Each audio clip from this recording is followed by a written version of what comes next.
abrir as nossas Bíblias em Atos dos Apóstolos, capítulo 10. Como a igreja sabe, o pastor tirou os dias de folga, né? E ele não consegue chegar ainda para o culto hoje. Mas nós falamos à tarde e ele está tirando aí umas férias. São 3 anos, né? É a primeira férias dele. Graças a Deus, que Deus abençoe o pastor grandemente. Nós vamos ler, irmão, no capítulo 10 de Atos, os versos 1 e 2. A igreja sabe que nós estamos nessa série pregando no livro de Atos dos Apóstolos. O pastor falou até o capítulo 9. Hoje nós vamos decorrer no capítulo 10 e assim por diante. Gostaria que os irmãos mantessem sua Bíblia aberta enquanto vamos falando da graça de Deus, do amor de Deus. Atos capítulo 10, verso 2, na versão NTLH, né?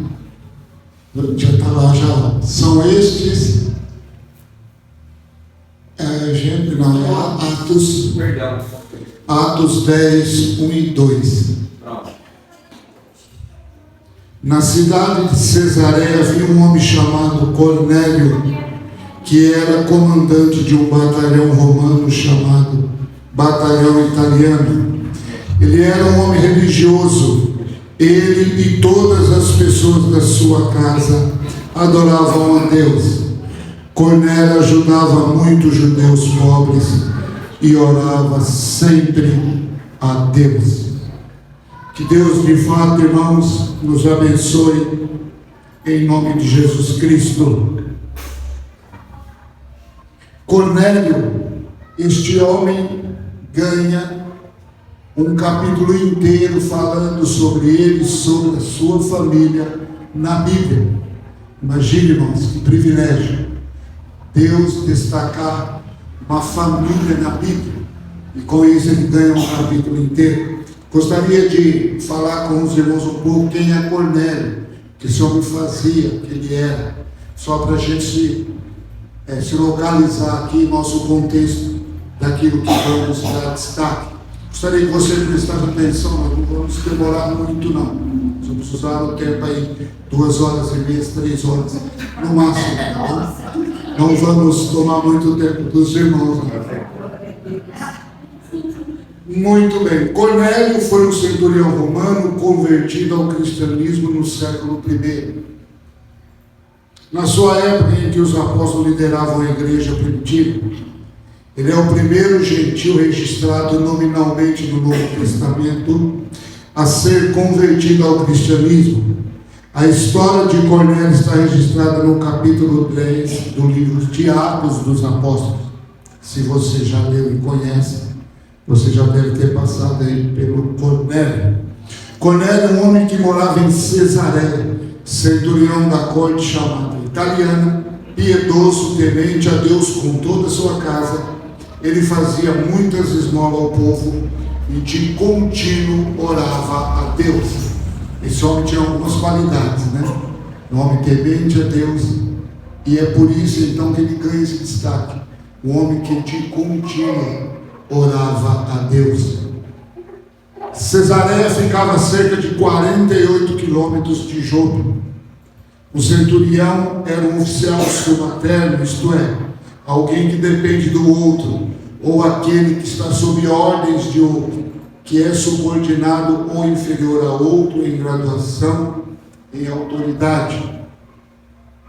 Centurião é aquele que se sente inferior ao outro, que se coloca na condição de dever obediência ao outro, isto é, submissão. Então Cornélio, ainda que liderava um batalhão de 100 homens, era um homem muito submisso aos seus superiores. Então Cornélio era um homem obediente a seus líderes. Ele era da corte italiana, isto é parte de uma legião entre os romanos, isto é, porção de gente armada. Cornélio era um semi-prosélito, isto é, alguém que aceitava as crenças e práticas do judaísmo, mas não chegara a ser circuncidado. Irmãos, não era nada fácil no primeiro século ser um gentil convertido ao judaísmo. Isso porque, imagine, um homem de posição como Cornélio. No primeiro século, a Palestina era dominada pelos romanos. E ele era gentil, ele tinha sua família. Imagine como ele corria risco, né? Com os seus superiores.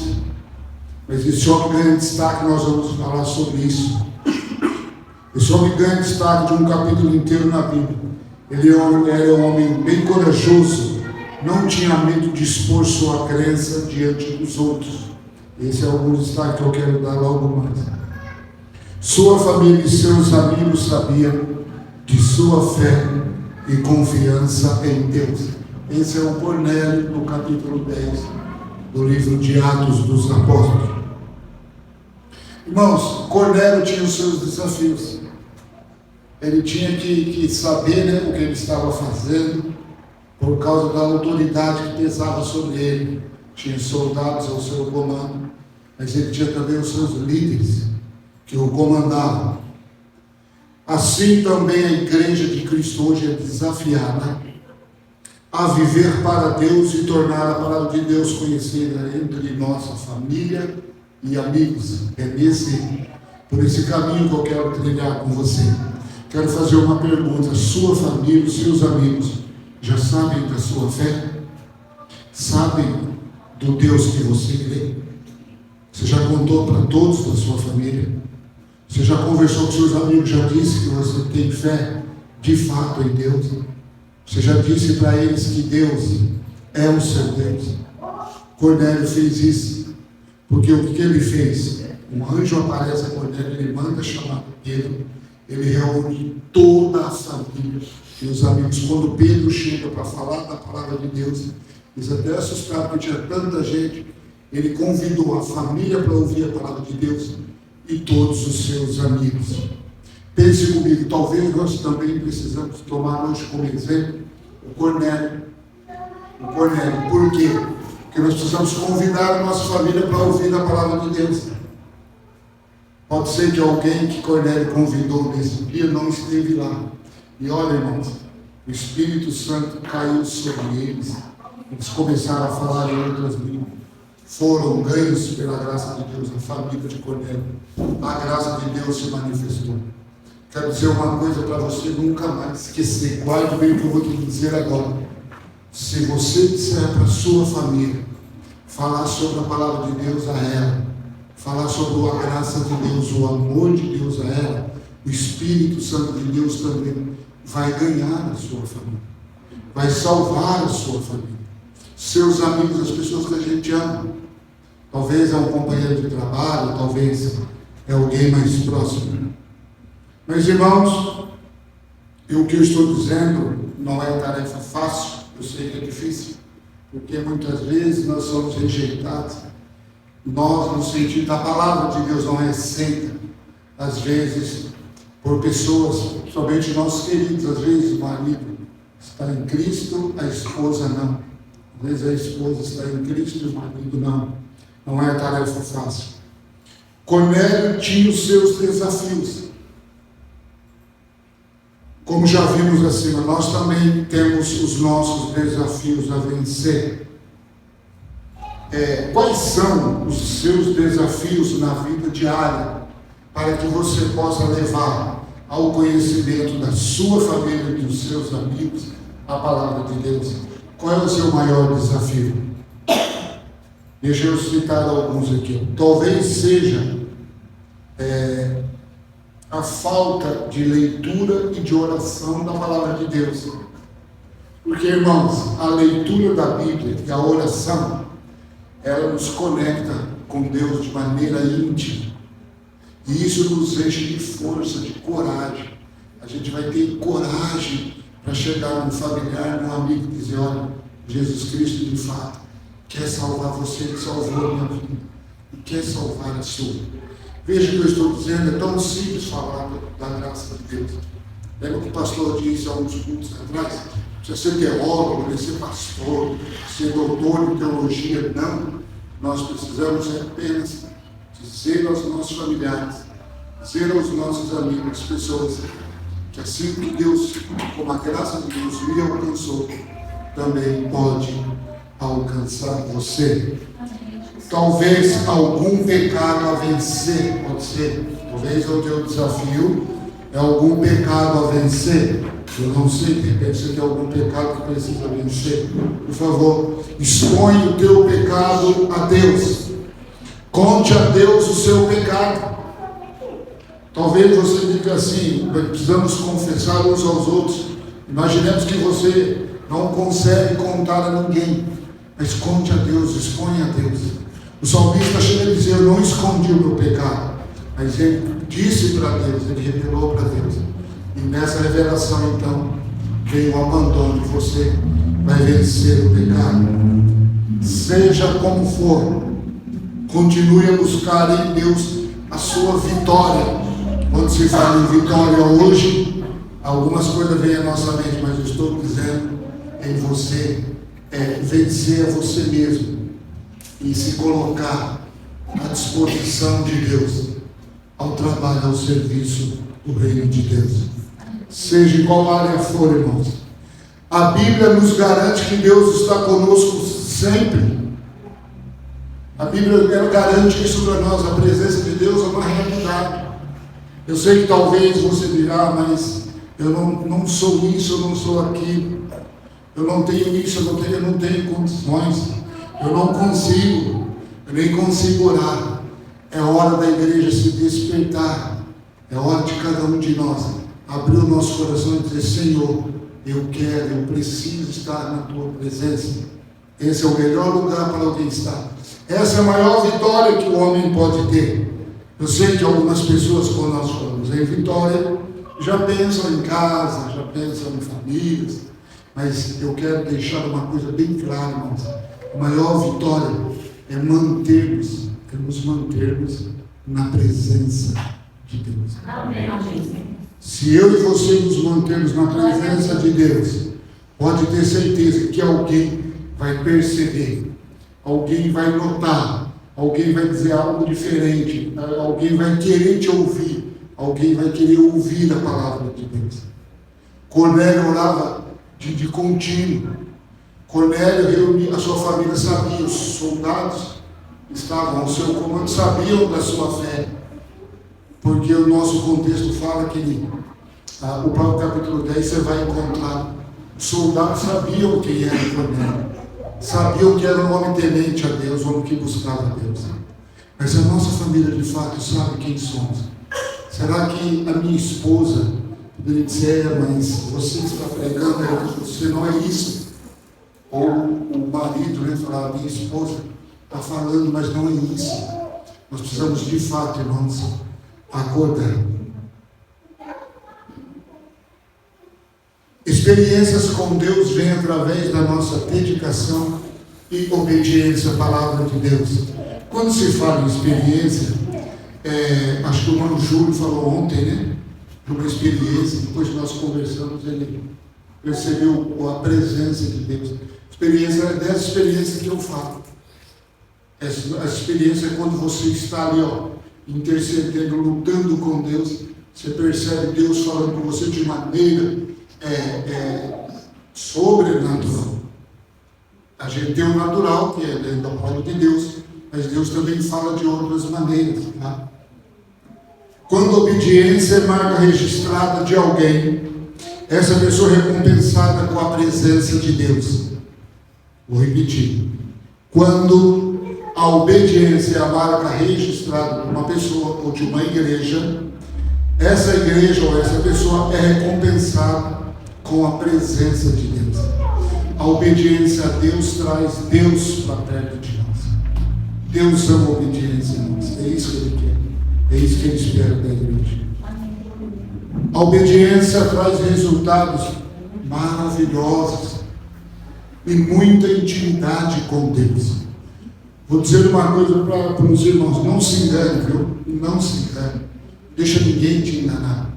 Se você e eu não obedecermos a Deus, se eu e você não buscarmos obedecer a Deus, a intimidade também não virá. Ninguém, irmãos, não existe ser humano que consegue dizer que tem intimidade com Deus e não obedece a Deus. É a Bíblia deixa isso claro. A Bíblia fala sobre isso. 1 João 5,3 diz assim, e esta é a confiança que temos ao nos aproximarmos de Deus. Se pedirmos alguma coisa de acordo com a sua vontade, Ele nos ouve. Esse é o 5,14. 5,3 diz assim, porque nisto consiste o amor a Deus, obedecer aos seus mandamentos. Obedecer aos seus mandamentos. Talvez você diz assim, mas é difícil. Eu quero pegar a parte final do versículo que diz assim, e os seus mandamentos não são pesados. Nenhum cristão verdadeiro vai dizer que servir a Deus, obedecer a Deus é um peso, é difícil, eu não consigo. Não, a gente consegue.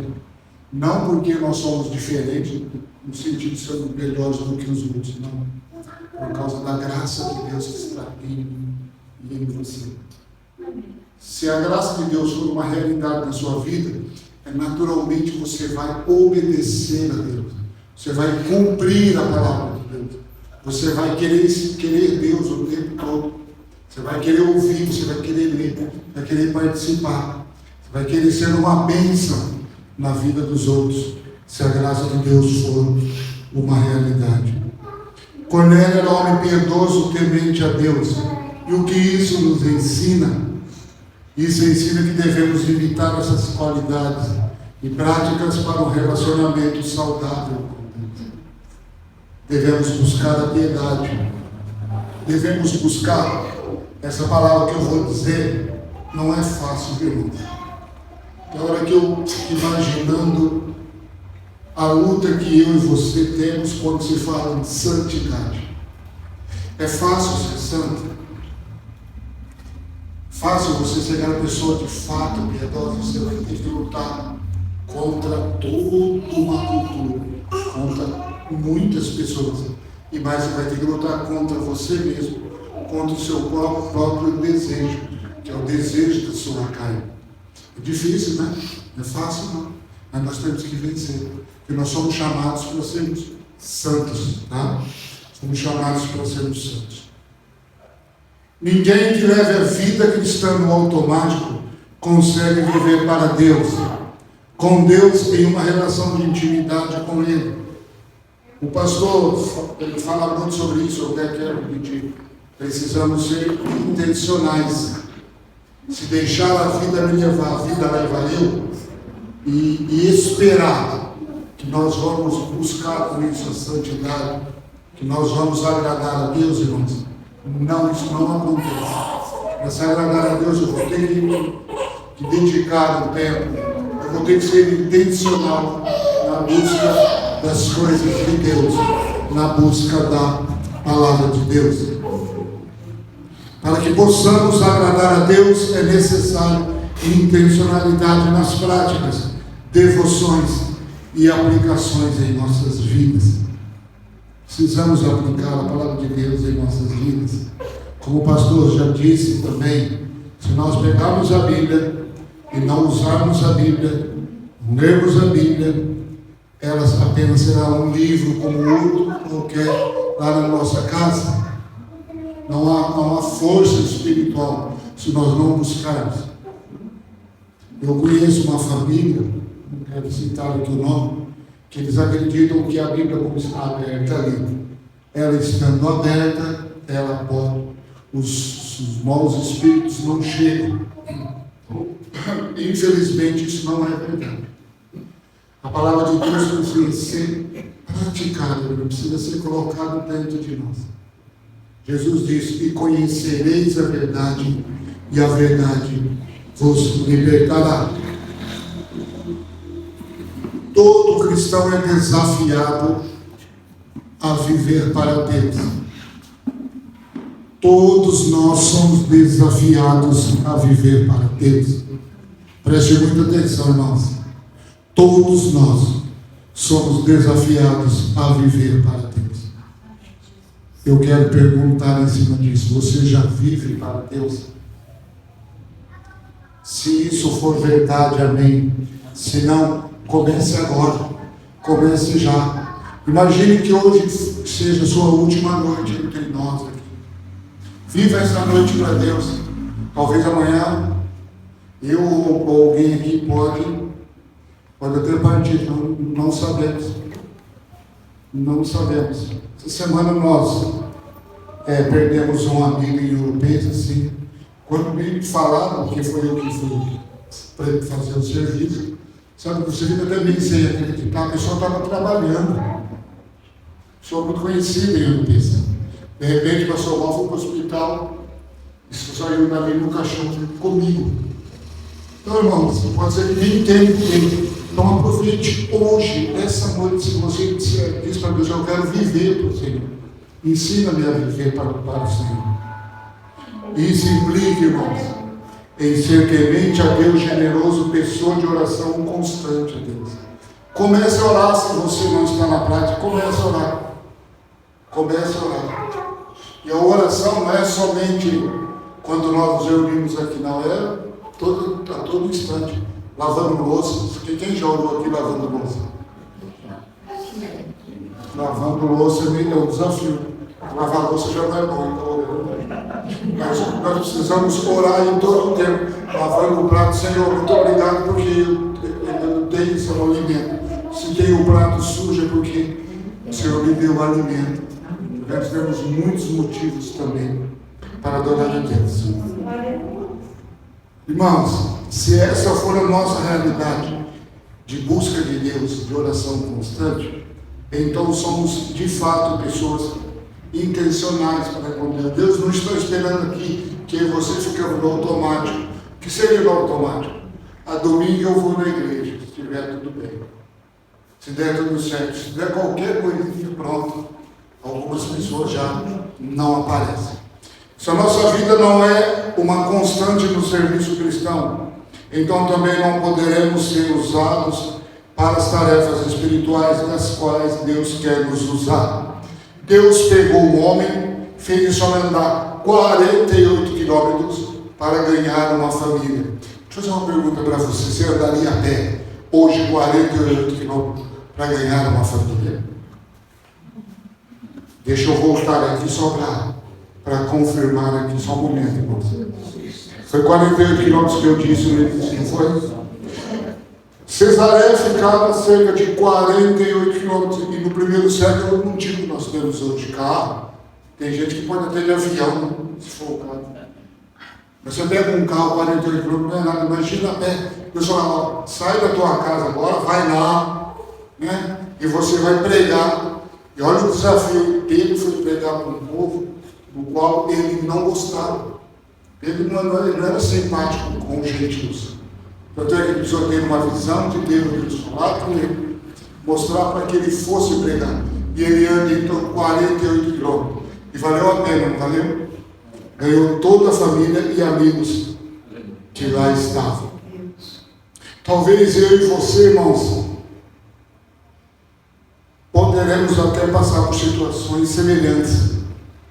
Tem muita coisa para Deus nos usar. É só que tem um detalhe: Pedro queria ser usado por Deus. O apóstolo Pedro queria ser usado? Queria. Era um homem obediente? Era temente? Era. Se eu e você quisermos, irmãos, ganharmos pessoas, ou ganhar a nós mesmos, né? A nossa família pelo menos, toda a sua família já é salva aqui? Toda a família dos irmãos? Tem alguém que não é? Se tiver alguém que não é, então pense nisso. Se a minha vida não é uma constante no serviço cristão, então também não poderemos ser usados para as tarefas espirituais das quais Deus quer nos usar. Isto mostra a quantidade de crentes que apenas são espectadores. Tem muitos crentes assim, irmãos, que só fica assistindo, fica vendo, só fica vendo e ouvindo, mas não vai, não dá aquele passo, não se entrega, né? Não abraça a causa. Então como que Deus pode usar essas pessoas? Pessoas que apenas assistem ou presenciam atos e acontecimentos, mas sem se envolver com o que está acontecendo. Imagine se você não se conformar, mas se aconteceu e está na Bíblia, mas eu quero viver essa realidade. Já passou pela sua cabeça você querer presenciar experiências com Deus, assim como teve o apóstolo Paulo, o apóstolo Pedro, João? Imagine, irmãos, João escreveu o livro do Apocalipse em uma visão. A Bíblia diz que Jesus disse: sobe, vem aqui mostrar-te. Imagine aquilo que João não viu. Que maravilha, que experiência é essa? Que impacto no causa na vida de uma pessoa. Mas talvez eu e você poderíamos, se nós colocarmos as nossas vidas de fato na mão de Deus e quisermos, nós também vamos viver. Será que acabou as experiências de Deus nos dias atuais? Claro que não. Deus é maravilhoso, Ele tem muito a nos oferecer. Mas eu quero destacar aqui ainda algumas desculpas que nós precisamos evitar. Se eu e você quisermos, de fato, que Deus nos alcance, presta atenção. Eu não tenho o dom de falar. Já viu as pessoas falar isso? Você chama uma pessoa para fazer, mas irmão, eu não tenho o dom de falar. Eu já ouvi muito isso. Não tenho o dom de pregar. A pessoa diz que não tem o dom de pregar, então não está disposta a entrar no serviço. Não tenho o dom da música, eu não sei tocar, não sei cantar. Não sei liderar. Enfim, Deus não me deu capacidade para ser uma pessoa que esteja à disposição do reino. São desculpas, porque todos nós temos condições. E não importa a idade, não importa aonde estamos, nós podemos ser bênção na vida de uma, de 10, de muitas pessoas. Imagine um vídeo que nós vemos do Portas Abertas.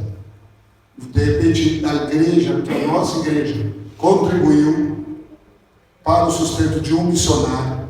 Esse missionário, sendo sustentado pela igreja, foi lá e ganhou uma pessoa. A igreja é parte disso, né? Nós não estamos ativamente vendo, mas de repente você está orando por missionários, por pessoas. Esses missionários estão lá no campo ganhando pessoas. Deus, com toda certeza, está acreditando nisso a nós, né? Isso é muito maravilhoso. Mas mesmo assim, se tudo isso fosse verdade, essas desculpas aí, ainda assim temos coisas que qualquer cristão pode fazer. Primeiro, pode visitar alguém, pode ouvir e ver o que está acontecendo com outras pessoas. Não pode? Eu não sei pregar, não sei cantar, não sei fazer nada, não. Mas visitar, sabe? Quem não sabe? Podemos visitar, não podemos? Podemos ir lá sentar com alguém nesse estado, ouvir. Claro que demanda tempo, né? A fim de ajudá-los. Em Tiago 1,27, a Bíblia diz que devemos visitar os órfãos e as viúvas. Uma outra coisa, compartilhar o que possuímos. Não é fácil, né? Se pegar o que é seu e compartilhar. Todos nós somos chamados a compartilhar aquilo que Deus nos deu. Gálatas capítulo 6, versos de 2 a 6. Ser uma pessoa de oração, irmãos. Orar. É fácil orar. Difícil é a disposição nossa para isso. Mas a oração em si não é nada difícil. Quem orou hoje aqui, levante a mão. Foi difícil orar? Não. Então orar, nós podemos orar. Então nós não podemos mais ficar com desculpa. A Bíblia diz assim, em Mateus 6,6. Mas quando você for orar, vai para o seu quarto, olha só, fecha sua porta e ora ao seu Pai que está no secreto. Então o seu Pai que vê no secreto, o recompensará. Veja se Jesus falasse assim, você cristão, vai ter que orar em público, todos os dias. Não, está pedindo para ir no quarto, sozinho com Deus, onde ninguém vai ver. E isso faz tanta diferença, não faz? Faz muita diferença. Agora, em quais dessas situações nos encontramos hoje? No serviço para sermos usados por Deus ou apenas vendo as coisas acontecerem? Como diz esse ditado, os irmãos devem ter ouvido de papo para o ar. Já ouviu esse ditado? Fulano estava lá de papo para o ar, estava sem fazer nada. Ou estamos no serviço ou estamos fora do serviço do reino. Eu pergunto, em qual dessa situação você está hoje? E não estou dizendo que você tem que ser pastor, você tem que cantar, dizendo aqui, estou dizendo o reino começa aqui, vai para a sua casa, vai para a empresa, aonde você estiver. Se a hora que você estiver lá com a sua família, tomando um café, o seu bate-papo com a família, é o reino, você é parte do reino e precisa levar esta mensagem. Amém, Jesus. Glória a Deus. O corpo de Cristo que somos nós, membros uns dos outros, sendo suporte uns dos outros, se colocando à disposição de Deus no tocante ao seu reino. É isso que é a resposta que nós precisamos dar para Deus. Dizer, Senhor, eu não quero ser suporte, quero ser suporte de alguém. Não é suportar, não vou ter que suportar, não. Quero ser suporte de alguém, quero ser uma bênção na vida de alguém. Seja uma pessoa, mas seja uma bênção na vida dessa pessoa. Procure uma pessoa próxima de você e seja hoje uma bênção. Ninguém está fora do serviço se de fato a graça de Deus beneficiou sua vida. Se a graça de Deus alcançou sua vida, você não está fora, você está dentro. Isso aqui não é uma opção. Quem é salvo está dentro, não está fora. Pode não estar ativo, né? Como deveria, fica meio cambaleando entre os outros. Imagine você ter uma multidão de vamos europeus até. Aí vai todo mundo sair daquele pique. Quando chega ali perto do Cubatão, já tem 10 aqui, tem 50 mais atrás. Mas você vai pega na mão, vamos chegar. Vamos até europeus até. Os irmãos tocam hoje para europeus até? Alguém aqui toca? Vamos deixar isso quieto, né? Vamos de carro também, né? Deus está perguntando a nós agora, na vida de quem estamos sendo uma bênção. Só reflita. Se você disser que não tem ninguém, procure. Ore por alguém. Ore. E se eu quero dar uma dica para você, ore pela igreja, pelo pastor, pelo ministério. Que imagine que a pessoa faleceu. Imagine a pessoa que foi lá, Deus disse, senta aqui, vamos bater um papo. Eu te dei, por exemplo, vai virar 80 anos de vida. Para quem mesmo você estava orando? Você vai dizer o que para ele? Eu estava orando, você orava todo dia, ó. Você está diante de duas pessoas que você não engana. Deus é você mesmo. Você pode me enganar, mas a Deus e você mesmo você me engana. A gente, Deus vai perguntar, mas você está orando por quem? Você está orando pela igreja, você está orando pelo pastor. Meu propósito é que a igreja crescesse. Deus sabe sobre o que falo, estou ou não. Imagine, irmãos, que Deus pode até perguntar isso para nós, tá bom? É claro, como o irmão Júlio já disse, que eu repeti, sair da zona do conforto não é fácil, não. Mas, irmãos, estamos vivendo a nossa história hoje. E se eu e você não sairmos da zona do conforto hoje, nós vamos passar. Vamos passar. Os irmãos, você lembra de alguém que estava entre nós aqui, já não está mais? Claro, a gente lembra, né? A história acaba, vai acabar para mim e para você. Uma hora ou outra vai, como diz, a gente brinca lá na funerária, né? Vai entrar no caixote de madeira. Nós vamos ter que passar por aquele lado. Ou Jesus pode voltar essa noite, se o Jesus voltar essa noite, e aí? Mas eu digo uma coisa, enquanto você está aqui, te garanto, Jesus ainda não voltou, então dá tempo ainda. Se você não é salvo, a Bíblia diz para você confessar a Jesus como Senhor. Se você já é salvo, se colocar como servo de Cristo, a fim de entrar no trabalho. E não precisa ficar esperando a liderança ou o pastor, vem cá, você vai fazer isso. Não. Se coloca à disposição. Seja aqui, seja em qualquer outro lugar. Se coloca à disposição de Deus. Ou vamos passar em branco a nossa vida, irmãos, sem que as nossas ações sejam conhecidas diante das pessoas. O que a sua família fala de você? O seu esposo fala de você? Eu estava ouvindo no Instagram uma senhora, que ela, a mulher disse, acho que ela é missionária, faz 30 anos que eu estou orando pelo meu esposo. Ela falou, eu não acredito nisso. Como é que você é dentro de casa? Está orando, mas de repente não é mulher que deveria ser dentro de casa, ou vice-versa. Precisamos, irmãos, ser cristãos dentro de casa. É lá dentro de casa. É onde as pessoas mais provavelmente vão ter aqui as nossas brigas, as nossas desavenças, os nossos desentendimentos. Mas é lá que nós precisamos começar a provar. Aqui, olhando para os irmãos, aqui não vejo nenhum problema. Todo mundo bem, tá? Mas amanhã começa a rotina, né, irmão Paulo? Amanhã começa a rotina e você tromba com um que fala uma coisa desagradável, um problema que não deu certo. São aí que nós somos desafiados a viver na fé, tá? Nosso desafio começa aí. Amamos de fato a nossa família? Já estou terminando, irmãos. Cornélio amava a sua família, por isso reuniu todos para ouvir a palavra de Deus.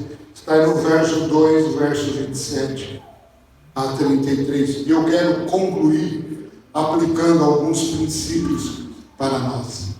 Presta atenção que já está terminando, tá? Qual entendimento Deus mostrou para Pedro, que fez com que Pedro saísse de Jope e fosse até Cesareia para ganhar aquela família? O que é que Deus quer mostrar com isso para nós? Primeiro, Deus não faz acepção de pessoa. Eu e você precisamos tomar cuidado com isso. Já olhou para alguém e falou: isso aí não tem jeito, não. Isso aí abandona, porque senão não tem jeito. Isso aí deixa. Deus não faz acepção de pessoa, guarde bem isso. Segundo, Deus quer que sejamos justos, não aos nossos próprios olhos, mas diante dele. Está lá no verso 35 do capítulo 10. Terceiro, nós precisamos saber que Jesus é o Senhor de todos. Ele quer ser o Senhor de todos. Fica melhor assim, né? Devemos avisar as pessoas do perigo que correm pelo fato da rejeição da graça de Deus. Lá no verso 42 diz assim: Jesus é o juiz dos vivos e dos mortos, tá? Jesus é o juiz dos vivos e dos mortos. Quantas pessoas não sabem disso? Quantas pessoas nem sequer pensam nisso?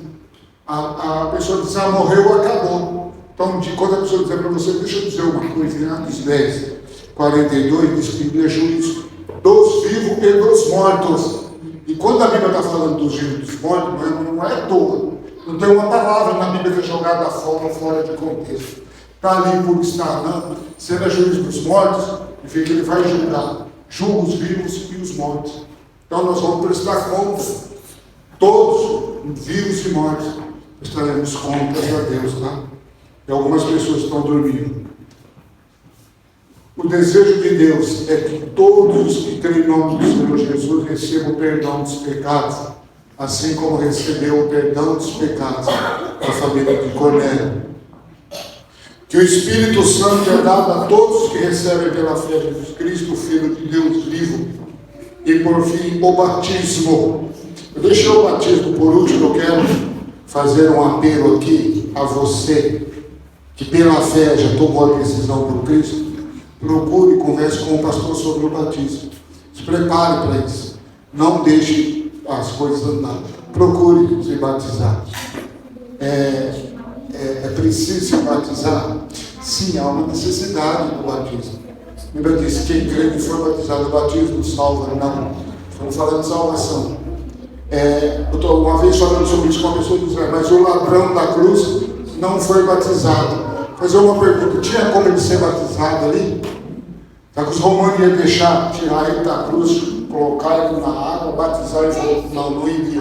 Então, mas eu e você que estamos aqui, que podemos e devemos ser batizados, tá?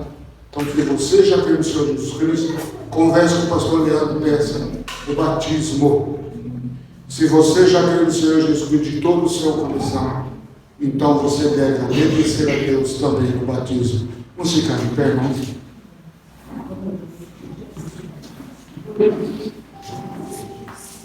Jesus é o juiz dos vivos e dos mortos. Jesus não é apenas o juiz dos vivos. Significa que depois da morte, os homens seguem-se ao juízo, como está na Bíblia. Morreu, vai passar pelo juízo. Mas se você fosse passar hoje pelo juízo, o que é que você ia dizer para Deus? Você tomou a decisão por Cristo? Jesus Cristo é o Senhor da sua vida. Porque a Bíblia fala muito. Ela fala mais de 600 vezes sobre o Novo Testamento, sobre Jesus ser o Senhor e sobre o Salvador 22 vezes. Então, o que isso quer dizer? Que o apóstolo Paulo diz em Romanos 10: com a tua boca confessares o Senhor Jesus. Ele precisa ser o Senhor da sua vida. Se você não tomou a decisão, por favor, tome hoje. Você não precisa vir aqui à frente. Fale com Deus daí onde você está. Tome a decisão hoje. Se você já é um crente, é um salvo, então procure viver hoje. Procure viver hoje. Esteja no serviço, disposto e preparado. Deus vai usar eu e você, se nós quisermos ser usados. Tá? Se você quiser. Veja que Pedro saiu de Jope, foi até Cesareia. Ele não foi reclamando, não. Ele foi de bom grado, porque ele sabia o que tinha crido, sabia do amor que ele tinha por Deus. E a igreja também precisa ser hoje. Todos nós, irmãos. A graça que estava no apóstolo Pedro no primeiro século está na igreja hoje, no século XXI. É a mesma graça, é o mesmo Deus. Ou Deus mudou? Ele não muda, a Bíblia diz que Deus não muda. O Tiago diz que ele não tem nem sombra de variar, não consegue a sombra de Deus variar. Uma hora está para a direita, uma hora está para a esquerda. Não, Deus não muda. Feche os seus olhos, nós vamos orar.